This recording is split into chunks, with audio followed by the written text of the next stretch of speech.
Біз қазір ғылым мен техника бұрынғы заманнан да жақсы дамыған деп ойлаймыз. Дегенімен жүздеген және мыңдаған жылдар бұрын ғылым бүгінгі күнге дейін түсіндіре алмайтын, немесе көбісін түсіндіре алса да, ол заманда қолданылуына сенбейтін технологиялар мен өнертабыстар болды. Ерте кездің адамдары тек ескірген өнертабысты пайдаланды деп ойлаймыз. Бірақ бұл терең адасу. Ассалаумағалейкум құрметті көрермендер. Бейнероликтарды қолдап, пікір жазсаңыз, алғысым шексіз. Қазақша арнаның дамуы үшін лүпіл басып таныстарыңызға таратыңыздар. Барлықтарыңызға жақсы қаралым тілеймін. Римдіктердің айласы.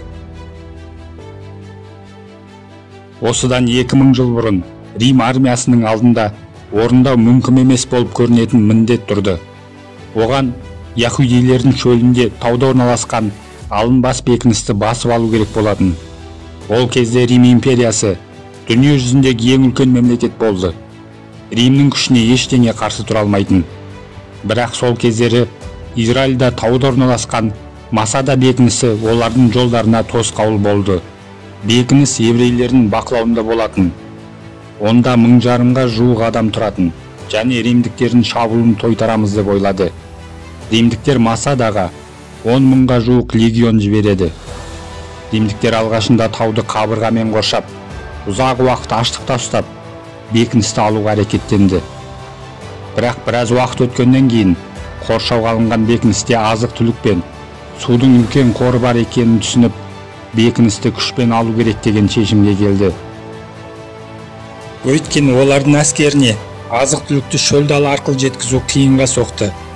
Римдіктер жоғары көтеріліп, қабырғаны бұзып, бекіністің ішіне басып кіру керек болатын. Бірақ олар мынандай үлкен тауға қалай көтеріледі? Бекініске тар жолмен шығуға болады. Бірақ сарбаздар бұл жолмен бір-бірлеп қана көтеріле алды. Ал қорғаушы еврейлер болса, римдіктерді оңай бір-бірлеп жебемен немесе тас лақтырып өлтіретіні кішкентай балаға да түсінікті еді.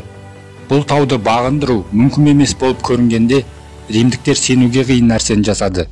Олар өз тауын сала бастады. Ал дәлірек айтсақ, олардың салып жатқаны үлкен өр болатын.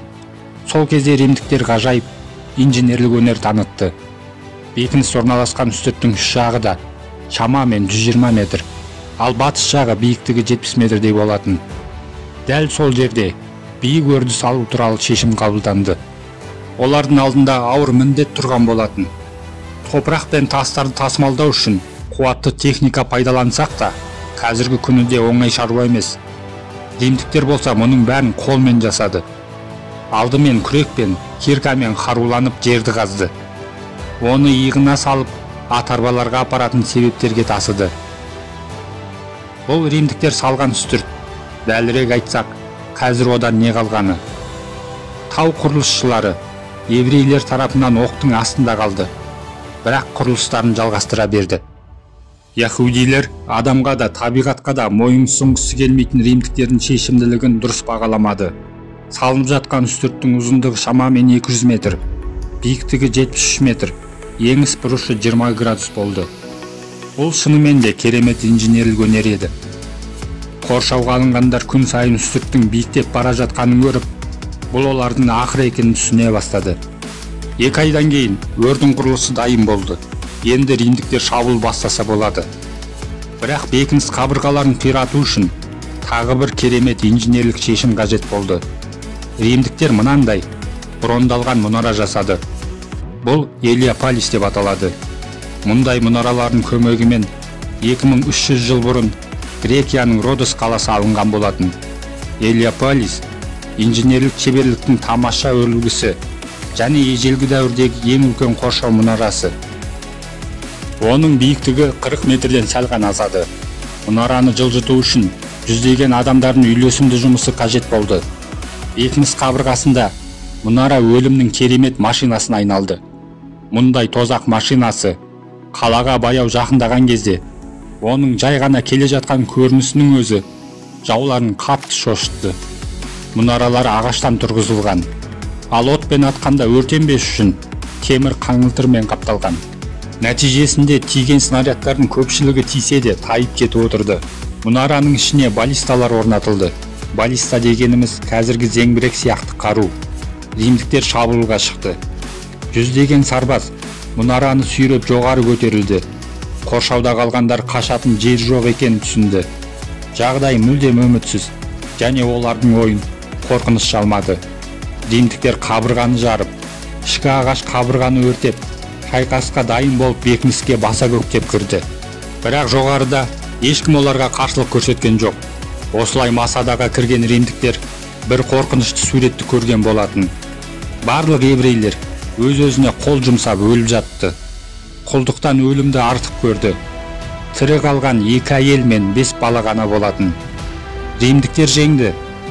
Бирок коршаудагылар оларды жеңис кубанычынан айырды. Дегенмен, бул окуйга эжелги римдиктердин жолунда турган барлык кедергилерди жеңгенин көрсөтөдү. Олар тамаша шеберлик танытып, кауларды көчүрүп, алынбас камалдарды алып отурду. Грек оту. Византия империясынын бул купуя кароо әлі күнге дейін көптеген теориялар тудырады. 1000 жылдан астам уақыт өтсе де, Грек оту Византия империясынын жауларына каршы колдонгон жойкун каруу болуп келди. Грек оту әсіресе теңиз кемелеринде шайкастарда белсене колдонулду. Мунун баары өтө күчтүү жалын болгондуктан, оны суу менен сөндүрүү мүмкүн болмады. Суу менен аракеттешүү кезинде жануу одан да белсенди болгон тууралуу деректерди бар. Грек отунун чынымен таң каларлык болганы, кейбир урустарда жау аскери бул ыстык коспаны тартып алса да, кийин оны өздөрү кайтадан жасай алмады. Жане бул таң каларлык эмес. Өйткөнү бүгүнкү күнгө дейин жаңгыш коспанын кандай ингредиенттери бар экенин эч ким билмейди. Грек отун 7-гасырда Калин Ник эсимде византиялык өнөр тапкыч жасаган болатын. Ол мынсыз жаңгыш коспаны тапканча ар түрлүү материалдар менен тажрыйбе жасаган деп айтылады. Содан кейін ол формуланы Византия императоруна жибереди. Император формуланы алган соң, осы формуланын негизинде каруу әзірлеуді буйрады. Осылайша сифон деп аталатын каруу шыкты. Жауга кыргын от жаудырган осы зеңбирек болатын. Грек оту айдахардын тынысына өтө окшос, катты күбүл мен көп түтүн чыгарып, жауга күчтүү психологиялык тургуда да әсер этти.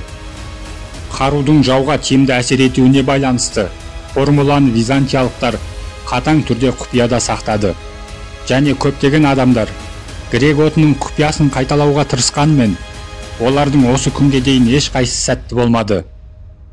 Бул жаңгыш коспанын купуя формуласын эч ким билмейди. Технология мен курамдаш бөлүктерге катысты ар түрлүү болжамдар бар. Бирок зерттөөчүлөр курамы кандай экенине әлі нақты жауап бере алмай отыр. Лайк басқанда неге аясыздар? Саусақтарыңыз 10 тонна болса да бисмилла деп көтеріп лайк басып бермейсіздер ме? Комментарий жазып